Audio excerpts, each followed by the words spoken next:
জন্মের ভুয়ো শংসাপত্রের পর এবার জাল ডেথ সার্টিফিকেট। শুধুমাত্র জন্মের সার্টিফিকেটই ভুয়ো হচ্ছে তা নয়, মৃত্যু সার্টিফিকেটও ভুয়ো। পাঠানখালী পঞ্চায়েত থেকে জাল ডেথ সার্টিফিকেট, জন্মের ভুয়ো শংসাপত্রের তদন্তে আরও কীর্তিফাস। পাঠানখালী পঞ্চায়েত থেকে 510টি ভুয়ো ডেথ সার্টিফিকেট। কথা বলবো সোমরাজ বন্দ্যোপাধ্যায়, প্রতিনিধি রয়েছেন আমাদের সঙ্গে। সোমরাজ, এতদিন পর্যন্ত তো জাল বার্থ সার্টিফিকেট দেখছিলাম, এবার জাল ডেথ সার্টিফিকেটও কোনো পদক্ষেপ করা হচ্ছে কি এবার?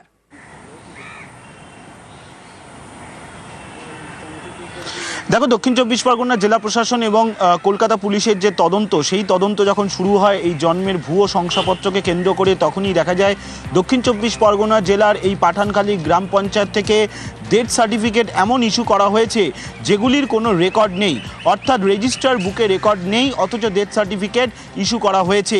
তেমনটাই যখন তথ্য উঠে আসে, তারপরেই আরও বিস্তারিত তদন্ত শুরু করেন দক্ষিণ চব্বিশ পরগনা জেলা প্রশাসনের আধিকারিক এবং কলকাতা পুলিশের আধিকারিকরা। তারপরেই দেখা যায় যে মোট 510টি ডেথ সার্টিফিকেট ইস্যু করা হয়েছে যেগুলির কোনো রেকর্ড নেই। অর্থাৎ এক্ষেত্রে এই 510টি ডেথ সার্টিফিকেট যেগুলিকে ভুয়ো হিসাবেই বলছেন তদন্তকারীরা।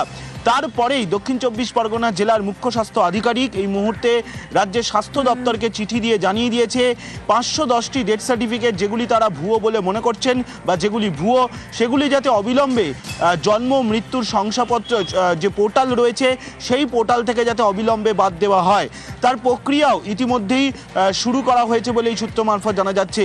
ফলত শুধুমাত্র ভুয়ো জন্মের শংসাপত্র নয়, এবার বার্থ ডেথ সার্টিফিকেটও ভুয়ো, এবং এই পাঠানখালী গ্রাম পঞ্চায়েত থেকেই 510টি ডেথ সার্টিফিকেট যেগুলি ভুয়ো হিসেবে চিহ্নিত করা হয়েছে এবং যেগুলিকে বাতিল করার কথাও বলা হয়েছে দক্ষিণ চব্বিশ পরগনা জেলার মুখ্য স্বাস্থ্য আধিকারিকের তরফে। স্বাস্থ্য দপ্তর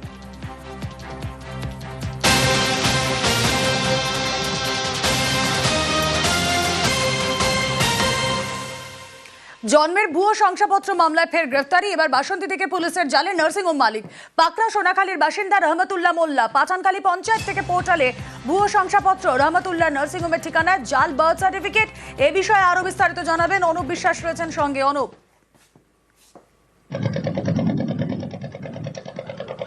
দেখো, পুলিশ সূত্রে যেটা আমরা জানতে পারছি, গোসাবার পুলিশ হচ্ছে গৌতম সর্দার নামে পাঠানখালী পঞ্চায়েতের অস্থায়ী কর্মী, এবং তার কাছ থেকে জানতে পারে রহমতুল্লাহ মোল্লা তিনি কিন্তু হচ্ছে এই যে জন্ম সার্টিফিকেট, ভুয়ো জন্ম সার্টিফিকেট, তিনি কিন্তু এটা হচ্ছে তার সঙ্গে সংযোগ রেখেছিলেন এবং সেগুলো কিন্তু দেওয়া হয়েছিল। এই ঘটনায় কিন্তু বাসন্তীর হচ্ছে সেবা নার্সিংহোম, দেব নার্সিংহোমের মালিক রহমতুল্লাহকে পুলিশ কিন্তু গোসাবা থানা পুলিশ মঙ্গলবার গ্রেপ্তার করে। গ্রেপ্তার করার পরে তাকে কিন্তু আলিপুর আদালতে পাঠায়।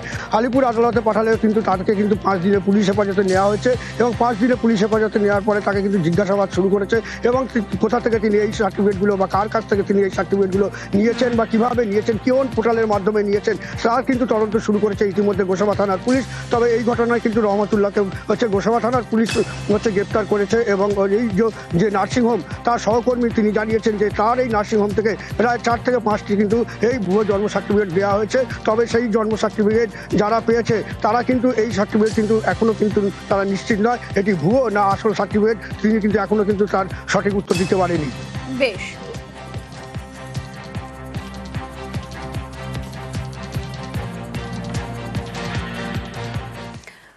ভুয়ো বার্থ সার্টিফিকেট, ভুয়ো ডেথ সার্টিফিকেট, আর এবার ভুয়ো পুলিশ। এসপি সেজে প্রতারণায় ধৃতের আরও কীর্তিফাঁস। গতকালই গড়পা থেকে জালে সুস্মিত সেন, ভুয়ো এসপির বিরুদ্ধে সরব তারই গাড়ির চালকও। গড়পার ভাড়া বাড়িতে ধৃতের সঙ্গেই থাকতেন চালক, চালকের থেকেও দফায় দফায় 15 লক্ষ টাকা চোট। কথা বলবো প্রতিনিধি রৌনক, রয়েছেন সঙ্গে। রৌনক, এই যে গাড়ির চালক, তার থেকে এত টাকা চোট, এই এত টাকা সে নিত কেন, কি কারণে নিত, আর চালকই বা দিয়েছিলেন কেন, কি জানা যাচ্ছে তদন্তে? একেবারে এই চালককে তিনি প্রতিশ্রুতি দেয় পুলিশে তার গাড়ি ঢুকিয়ে দেবেন এবং পুলিশে তার গাড়ি চালানোর একটা ব্যবস্থা করে দেবেন। এই প্রতিশ্রুতি দিয়েই গত ফেব্রুয়ারি মাস থেকে ধাপে ধাপে তার কাছ থেকে মোট 15 লাখ টাকা হাতিয়ে নেয় এই ধৃত সুস্মিত সেন। তারপরে যখন চালক এই বিষয়টি সম্পর্কে অবগত হয়, তিনি যে আমডাঙ্গা থানায় অভিযোগ করে, এবং সেই অভিযোগের ভিত্তিতেই গতকাল এই ধৃত ভুয়ো পুলিশ অফিসার তাকে গ্রেফতার করে আমডাঙ্গা থানার পুলিশ। এবং শুধু তাই নয়, চালকের অভিযোগ যে গত বছর যখন থেকে তার আলাপ হয়েছিল সুস্মিত সেনের সঙ্গে, তারপর থেকে বিভিন্নভাবে বিভিন্ন প্রতারণার ফাঁদে ফেলে তার কাছ থেকে টাকা এবং জিনিসপত্র হাতিয়ে নিয়েছিল। যেই গাড়িটি তার ছিল সেই গাড়িটিও কিন্তু পরবর্তীকালে বিক্রি করে দেয়, কেবলমাত্র পুলিশে তার গাড়ি চালানোর বন্দোবস্ত করে দেবে এই প্রতিশ্রুতি দিয়েই কিন্তু মোট 15 লক্ষ টাকা তিনি হাতিয়ে নেয়। ইতিমধ্যে গোটা বিষয়টি তদন্ত করছে আমডাঙ্গা থানার পুলিশ। এর পেছনে আরো কেউ যুক্ত রয়েছে কিনা, কোন একটা র্যাকেট চলছে কিনা, গোটা বিষয়টি কিন্তু খতিয়ে দেখা হচ্ছে। বেশ।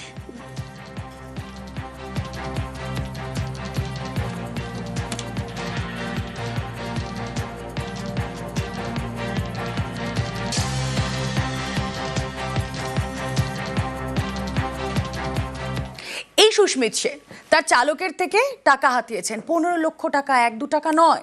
অতিরিক্ত পুলিশ সুপার পরিচয় দিয়ে কলকাতায় বাড়ি ভাড়া। কি করে তার খোঁজ পেল পুলিশ, কি করে ভুয়ো পুলিশ আসল পুলিশের জালে, দেখুন ইন ডিটেল।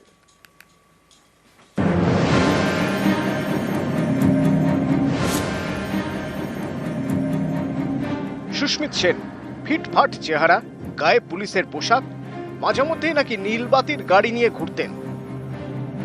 নিজের পরিচয় দিতেন পুলিশ সুপার বলে। অভিযোগ, এই এসপি পরিচয় দিয়েই চালাতেন প্রতারণা। চাকরির টোপ দিয়ে কারো থেকে 1 লক্ষ টাকা, কারো থেকে 4 লক্ষ টাকা নিয়েছেন। এ নিয়ে সম্প্রতি অভিযোগ জমা পড়ে উত্তর 24 পরগনার আমডাঙ্গা থানায়, যার ভিত্তিতে বুধবার গভীর রাতে ভুয়ো পুলিশকে গ্রেপ্তার করে আমডাঙ্গা থানার পুলিশ। আমাকে চেয়েছিল 4 লাখ টাকা, বলেছিল একটা কাজ দেবো, সরকারি যে কাজ দেবো, যে কোনো একটা সরকারি কাজ দেবো। আমার থেকে নিয়েছে, টাকা দিয়েছি এই কিছুদিন আগে দিয়েছি, সমস্ত ডকুমেন্টস নিয়েছে, সাইন করালো, উনি ওরা স্ট্যাম্প মারলো, অ্যাডিশনাল এসপি ওনার একটা স্ট্যাম্প ছিল, ওই স্ট্যাম্পটা মেরে বলছে তোমার কাজ হয়ে যাবে, 1 লাখ টাকার আগে তুমি এখন দেবে, চাকরি পরে। আমাকে বলে এখানে যেতে হবে, ওখানে যেতে হবে, ক্যাফেতে আসতো, ওই থ্রু থেকে আমার আলাপ হয়েছিল। আমার কাছ থেকে আপাতত 99,000 টাকা মতো নেওয়া হয়েছিল। আমার বাবার ফাইন্যান্স থেকে একটা ল্যাপটপ 76,000 কি 78,000 টাকা দেবে ল্যাপটপ, দামি ল্যাপটপ, আর একটা এসি নেওয়া হয়েছিল। আমরা তো অ্যাকচুয়ালি জানতামই না, ওনার যা গেট আপ থাকতো সবসময় মনে হতো, যাই হোক। হ্যাঁ, সার্ভিস বল ছিল, হাতে ছিল রিভলভারটা। আমরা জানতাম না যে ওটাও আর কি ফেক। আমাদেরকে হুমকি দিয়েছিল যে লাস্ট পজিশনে বলেছিল করবো না, তো এরকম বলছো যে ঠিক আছে করবো, এখন তাহলে কোনো একটা তোমাদের ভুয়ো কিছু বলে আমরা অ্যারেস্ট করে দেবো। পুলিশ সুপার পরিচয় দিয়ে উত্তর 24 পরগনায় প্রতারণা, আর অতিরিক্ত পুলিশ সুপার পরিচয় দিয়ে কলকাতার গড়ফায় বাড়ি ভাড়া। এ নিয়ে বিন্দু বিসর্গ টের পাননি বাড়ির মালিক। জানুয়ারিতে মনে হয় এসেছিল, নাম বলেছিল তো রণজয় কি চ্যাটার্জি নাকি, উনি বড় পুলিশ অফিসার। পুলিশে ওই যে নীলবাতি দেয়া যে সাদা গাড়িগুলো, সেই গাড়ি আসতো। ভুয়ো পুলিশের থেকে উদ্ধার হয়েছে 5.5 লক্ষ টাকা, বাজেয়াপ্ত করা হয়েছে একটি ল্যাপটপ, 3টি মোবাইল ফোন, উদ্ধার করা হয়েছে জাল Aadhaar card, voter card, SIM card. Police জানতে পেরেছে এর আগে ডিএসপি পরিচয় দিয়ে শিলিগুড়ির এক মহিলার থেকে টাকা হাতান সুস্মিত। এই অভিযোগে তাকে গ্রেপ্তারও করে পুলিশ। জেল থেকে ছাড়া পেয়ে এর পুলিশ পরিচয় দিয়ে প্রতারণা শুরু। আবারও পুলিশের জালে ভুয়ো পুলিশ। নিউজ 18 বাংলা। সরকারি জমি জবরদখলে করা প্রশাসন। মধ্যমগ্রামে 16 নম্বর ওয়ার্ডে খালের পাড় দখল করে পর দোকান। অভিযোগ পেয়েই করা মধ্যমগ্রাম পুরসভা। অবৈধ নির্মাণ ভাঙার নির্দেশ পুরপ্রধানের। দ্রুত খাল সংস্কারেরও আশ্বাস পুরপ্রধানের। সরকারি জমি জবরদখলে করা প্রশাসন। মধ্যমগ্রামে 16 নম্বর ওয়ার্ডে খালের পাড় দখল করেই পর দোকান, আর অভিযোগ পেয়ে কড়া পদক্ষেপ মধ্যমগ্রাম পুরসভার। অবৈধ নির্মাণ ভাঙার নির্দেশ পুরপ্রধানের। দ্রুত খাল সংস্কারের আশ্বাস দিয়েছেন পুরপ্রধান। জিয়াউল আলম প্রতিনিধি রয়েছেন আমাদের সঙ্গে। অবৈধ নির্মাণ ভাঙার নির্দেশ পুরপ্রধানের, জিয়াউল রয়েছেন সঙ্গে। জিয়াউল, একদম দেখো, মধ্যমগ্রাম পৌরসভার 16 নম্বর ওয়ার্ডে সেখানে সরকারি যে খাল রয়েছে সেই খাল অবৈধভাবে দখল হয়ে যাচ্ছে এবং সেখানে একের পর এক দোকান বাড়ি তৈরি হচ্ছে। বারংবার এলাকার মানুষ উচ্চার হচ্ছেন কেন এইভাবে, অর্থাৎ নোয়াইখাল অত্যন্ত গুরুত্বপূর্ণ, তার কারণ বর্ষার এই লাইফ লাইন এই নোয়াইখাল সেখানে অবৈধভাবে দখল হয়ে যাচ্ছে এবং অবৈধভাবে কনস্ট্রাকশন হচ্ছে। বারংবার বলা হয়েছে কিন্তু কোনো কথা শুনছে না এলাকার মানুষ। যেটা বলছেন যে এর সঙ্গে যিনি দোকান করছেন এবং এর সঙ্গে লোকাল কাউন্সিলর তার মদত রয়েছে, তার জন্য এই অবৈধভাবে এখানে কনস্ট্রাকশন হচ্ছে। ইতিমধ্যেই কিন্তু একাধিক দপ্তরে অভিযোগ জানানো হয়েছে এবং পৌর আধিকারিকের অর্থাৎ পৌর পিতাকেও জানানো হয়েছে। তিনি স্পষ্ট করেছেন যে অবিলম্বে তার কানে আসা মাত্রই তিনি অবিলম্বে ব্যবস্থা করবে এবং দ্রুত এই নিকাশি নালা এবং যারা এই সেখানে কনস্ট্রাকশন করছেন সেগুলো দ্রুত ভেঙে দেবেন, এমনটাও কিন্তু আশ্বস্ত করেছেন আমাদেরকে। বেশ।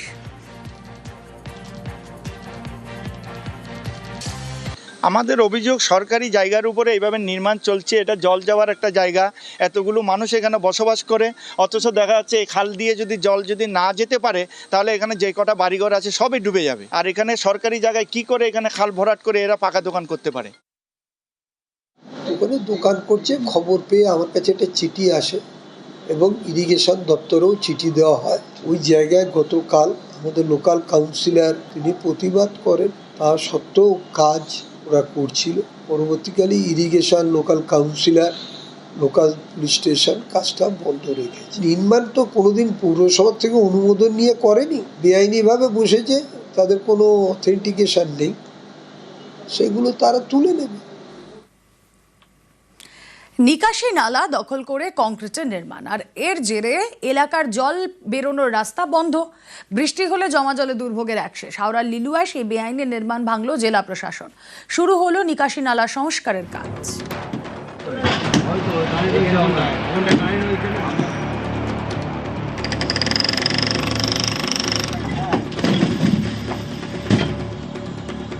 হাওড়ার মিরপাড়া, এখানে নিকাশি নালা দখল করে তৈরি হয়েছিল বেআইনি নির্মাণ। সেই নির্মাণই ভেঙে দিল প্রশাসন।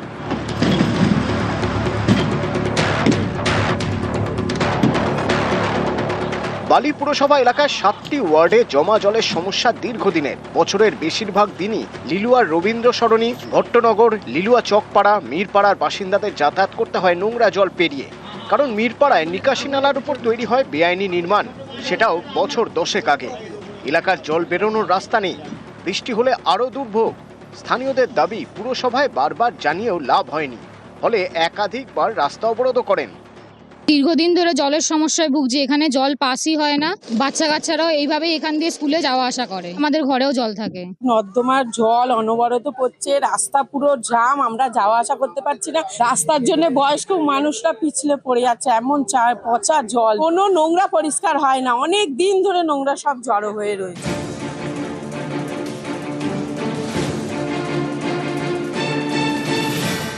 বুধবার থেকে বেআইনি নির্মাণ ভাঙার কাজ শুরু করে হাওড়া জেলা প্রশাসন।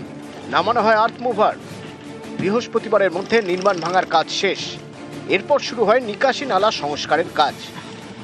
ইলিগাল ভাবে 20 ফুট প্রায় ড্রেনের উপর কনস্ট্রাকশন করা হয়েছিল, ইলিগাল কনস্ট্রাকশন। আমাদের মুখ্যমন্ত্রীর কাছে পৌঁছে দিয়েছি খবর, তার 12 ঘন্টার মধ্যে তিনি অর্ডার দিয়েছেন এবং অ্যাকশন চালু হয়ে গেছে।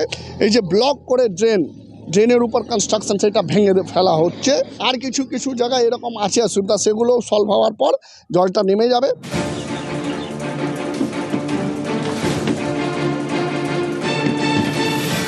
হাওড়া থেকে দেবাশিস চক্রবর্তী, নিউজ 18 বাংলা।